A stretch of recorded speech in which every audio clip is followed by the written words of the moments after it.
ለዚህን አጣድፈሽ የጠራሽኝ? ማለቴ እናትሽ ናፈቀችሽ ወይ ልትይ ነው ወይስ ስለ እናቴ ልትነግሪኝ ነው? አባቴ ደረጀ ነው ያልሽኝ። ባለፈው ግን የምርሽ ነው? ኧረ እኔ አላልኩም። እኔ ድሬዳዋ ልጅ ነኝ። ቆይ ታዲያ ለምንድን ነው እኔን ሁልጊዜ ስለ እናትሽ? ሲጀምር እኔ ማንም ሰው አይረዳኝም። ዳጣ፣ አንቺ ዳጣ ነይ እስኪ አትሂጂ እባክሽ። አባዬን ንገሪኝ በይው እሺ። አባዬስ እንደሚገርመኝ ታውቂያለሽ ዳጣ? አንቺ ለማግኘት የምትፈልጊያት ለማየት የምትጓጓ ሴት ለማየ ጠላት መሆኗ ነው ወይ ደግሞ በቃ እማየ እድሜ ልኳን ማየት የማትፈልጋ ሴት ልትሆን ትችላለች። ለምን? እናቴ እኮ ጥፋተኛ ላትሆን ትችላለች፣ ግን ደግሞ በቃ አንድ ቀንም ቢሆን ይሄ እማየ ባሏን ወስዳባታለች። ስለዚህ እማየ በጭራሽ ልትወዳት አትችልም። ስለዚህ ዳጣ በቃ ሁሉም ሰው ሊወድሽ አይችልም። ለአንዱ ጠላት፣ ለአንዱ ደግሞ ጥሩ ልትገኝ ትችላለሽ። እና ደግሞ በቃ ላይ አይደል ምንም ሳትሰሪ እዛ ቦታ ልትገኝ ትችላለሽ። እሺ። እና ደግሞ ዳጣ ከዚህ በኋላ አትጨነቂ እሺ። የሚያስጨነቅሽ ነገር ካለ ደግሞ ለእኔ ንገሪኝ፣ እኔ አለሁልሽ። እሺ አትጨነቂ እሺ።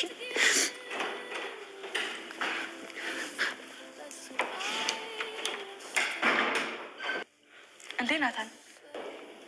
ኤቢ ደክሞኛል፣ እረፍት ትንሽ። አንዴ ና ቆይ፣ ዳጣ ልታናግር ትፈልጋለች። አንዳንድ ነግራት ኖ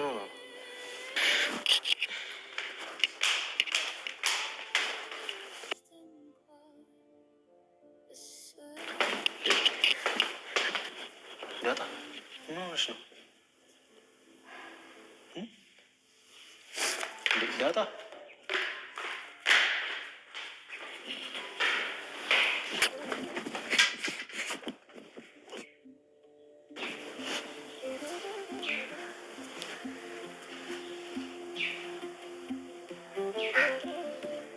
የዳሊጋው ጊዮርጊስ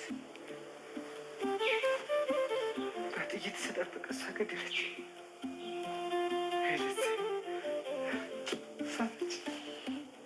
ለዚያ ያሳበች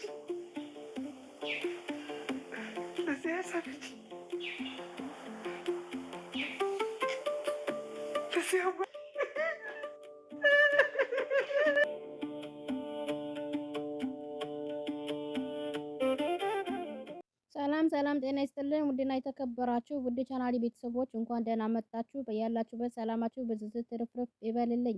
ዳጣ ክፍል 113 ይዤላችሁ ቀርብ ያለው። ይህንን ቪዲዮ ከወደዳችሁት ላይክ፣ ሰብስክራይብ በማድረግ ቤተሰብ እንድትሆኑ በአክብሮት በትህትና እንጠይቃለን ማለት ነው። ዳጣ እናቷን እስካሁን ማን እንደሆነች አታውቅም። ሰላም ግን እውነቱን ንገርኝ ብላ ታሰቃያታለች ማለት ነው። እሷም ዳጣዬ ያለቻት ከዛም በኋላ እናትሽ ግን አትናፍቅሽም ስትላት ጊዜ ከዛ ዳጣ እንግዲህ እያለች ፍጥጥ አርጋ ታያታለች ማለት ነው። ሰላምም እንግዲህ ያው እናቷ ናት፣ ግን ዳጣ ምንም የምታውቀው ነገር የለም። ለዚህ ነው አጣድፈሽ የጠራሽኝ ብላ ስጠይቃት ዳጣ ማለት ስትል እናትሽ ናፈቀሽ ልትይ ነው ወይስ ስለ እናቴ ልትነግሪኝ ነው የጠራሽኝ ትላታለች ማለት ነው። ከዛም በኋላ አባቴ ደረጀ ነው አላልሽኝም? ባለፈው ግን የምርሽ ነው ስትላት ጊዜ እንግዲህ ኧረ እኔ አላልኩም እኔ የድሬዳዋ ልጅ ነኝ ትላታለች። ቆይ ለምንድን ነው እኔ ሁል ጊዜ ስለ እናትሽ የምጠይቅኝ? ሰላም እያለቻት ዳጣ አሁን ከልቤ ነው የምጠይቅሽ ጊዲዬ እንዳትደብቂኝ፣ ስለ እኔ ምንድነው የምታውቂ ብላ ትጠይቃታለች። አንቺ የደረጀ ልጅ እንደሆንሽ አባትሽ ደረጀ ነው አይደል ስትላት ይሄንም ታውቂያለሽ ትላታለች። ሰላም ቆይ ለምንድነው ዳርዳር የምትዩ? ለምንድነው ቆይ ማትነግሪኝ ትላታለች። ካንቺው ነው የሰማሁት ብላ ትዋሻታለች። ካወቅሽ በቃ እኔ የደረጀ ልጅ ነኝ። ከዛ እና እናቴ ደግሞ አንቺ ታውቂያታለሽ ትላታለች። እሺ እስኪ ንገሪኝ ብላ ሰላም ስትጠይቃት እናትሽ ትናፍቅሻለች ስትላት በጣም ሁልጊዜ ትናፍቀኛለች ትላለች ዳጣ። ለምን ነው ግን አንቺ እናቴ ትመስያለሽ ወይም ደግሞ ታውቂያታለሽ ያልሽኝ ለምን ነበረ? ሰላም የወሬ አታስረጅም፣ ከነገርሽኝ ንገሪኝ። እዚህ ቤት ረጅም ጊዜ ኖረሻል፣ የሆነ ነገር ታውቂያለሽ ሰላም ባክሽ ብላ ዳጣ ትለምናታለች። እሺ አባይ ረጅም ጊዜ በማን ነበር የሚታማው ስትላት ጊዜ ሰላም እሱ በሱ በማንም ታሞ አይታወቅም፣ ሲጀመር አባዬም በእኔ መቀለል ነው የምትፈልጉ እያለች ዳጣ እያለቀሰች ሁላችሁም የሆነ ነገር ታውቃላችሁ፣ ልትነግሩኝ ግን ፍላጎተኛ አይደላችሁ፣ በእኔ እየቀለዳችሁ ነው፣ ሲጀመር እኔ ማንም ሰው አይረዳኝም እያለች ቤቱ ለቃ ስትሄድ ዳጣ ብትላትም ሰላም ነያት ሂጂ እባክሽ ብትላትም ዳጣን እያለቀሰች ትታ ትወጣለች። ሰላም ተጨናንቃለች ማለት ነው። ተጨናንቃ ወይኔ ልጄ እያለች ብቻዋን ማሰብና መናገር ጀመረች። አሁን ምን ብዬ ነው የምነግርሽ? እናትሽ እንደሆንኩኝ ስታቂ ምን ልትይ ይሁን?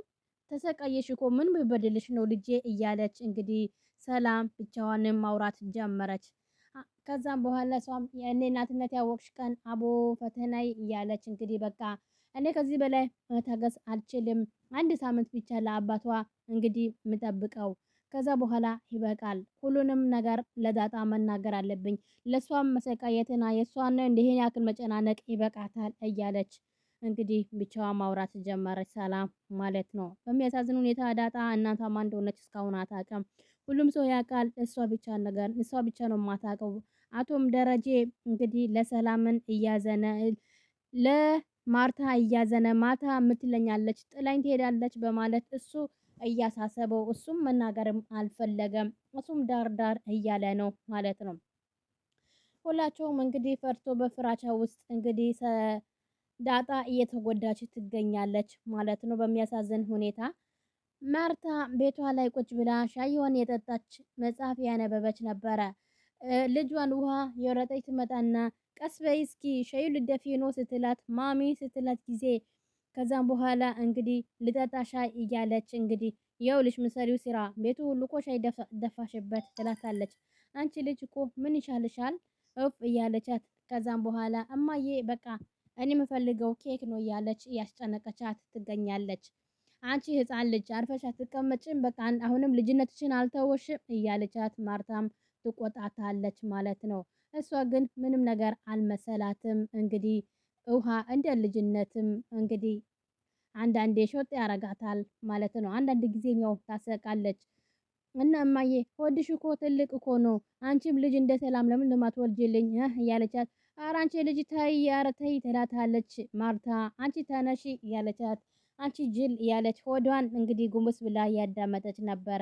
ወዶ አይሱቁ እቺ ልጅ በቃ አሁን ምን ይሻልሻል ትላታለች። ምንድነው የምትፈልጉ ስትላት የውሃ ሴት ወይስ ወንድ ይወለድልሽ ስትላት ውሃ ልጅ ብላ እንግዲህ ስታስብ እንግዲህ እኔ የምፈልገው እኔ ትንሽ ልጅ ነው ይሁን ከዛም በኋላ ልክ እንደ ሰላም አይነት ልጅ ነው የምፈልገው ትላታለች። ከዛ ማርታ ትስቀና አይ ትልቅ እድግ ያለ እንደ እናታን የሚያክል ልጅ ጎረምሳ በወልድልሽ አይሻልሽም ትላታለች። ኧረ እማዬ ለምንድነው ስትል ለማንኛውም የኔ እናት እኔ ከዚህ በኋላ መውለድ አልችልም፣ ስለዚህ ኤቢን ትወልድልሻለች ትላታለች። ስትላት ጊዜ ትዝ ሲላት እማዬ እያለቻት አርጁ እኮ ባለፈ እኔና ኤቢ ልጅ እንወልዳለን ብሎኛል ስትላት ጊዜ እንግዲህ ይሄ ልጅ አሁንም አልተሆንም ማለት ነው እያለች እንግዲህ ማርታ ቆይ ብቻ እያለች ማውራት ጀመረች ብቻዋ ማለት ነው። ከዛ ውሃ እንግዲህ እስኪ አሁን አክስቴ የት ሄዳ ነው እያለቻት በጣም ናፍቃኛለች ስትል ማርታ ትስቅባታለች። አሁን ስድቧ ነው እንዴ ናፈቀሽ ስትላት ለማንኛውም አትመጣም የለችም ሐዋሳ ሄዳለች ስትላት ጊዜ ውሃ ብላ እማዬ አክስቴ ግን በጣም ክፉ ናት። ለምንድን ነው እኔ ጥላኝ ሄደችው? ምን አለበት እኔ እዛን ብትሄድስ እያለች እንግዲህ ማርታ ኧረ እንኳን የተዛመደችሽ እኔም የወለድኩሽ እንኳን አልቻልኩሽም። ልቤ እኮ ዝቅ አድርገሽዋል። ምን በወጣታች ይዛ ነው የምትሄደው እያለች እሺ በቃ እማዬ እኔ እንግዲህ ኬክ ጋብዥልኝ ኬክ ግዥኝ ብላ ታስጨንቃትና ጀመረሽ በቃ ሂጂ ውጪ ተጫወቺ በይ ትላታለች። ታዩ በቃ እኔ እንደውም አኩርፌሻለሁ ስትላት እና ምጥን ቤት ሄዳለሁ የእነሱ ልጅ ነው መሆኑ ስትላት ጊዜ ማርታ እንግዲህ ከፈለግሽ እንዲሁም ካሁን በኋላ አትፈልገኝ እያለች ጎሽ ገላገልሽኝ ጥሩ ነው በቃ ሂጂ ስትላት እየወረጠች ትሄዳለች።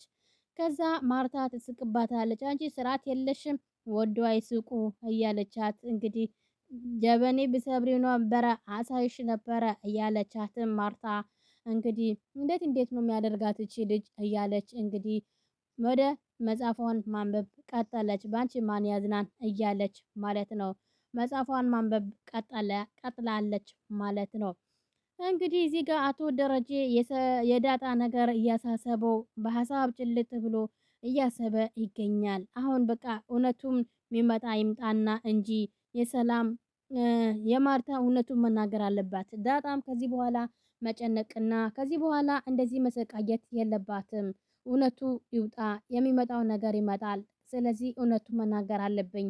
ዳጣ በጣም ተጎድታለች። እናቴ እያለች ስለዚህ እውነቱን መናገር አለብኝ እያለ አቶ ደረጀ ብቻውን ማሰብ ማውራት ጀመረ።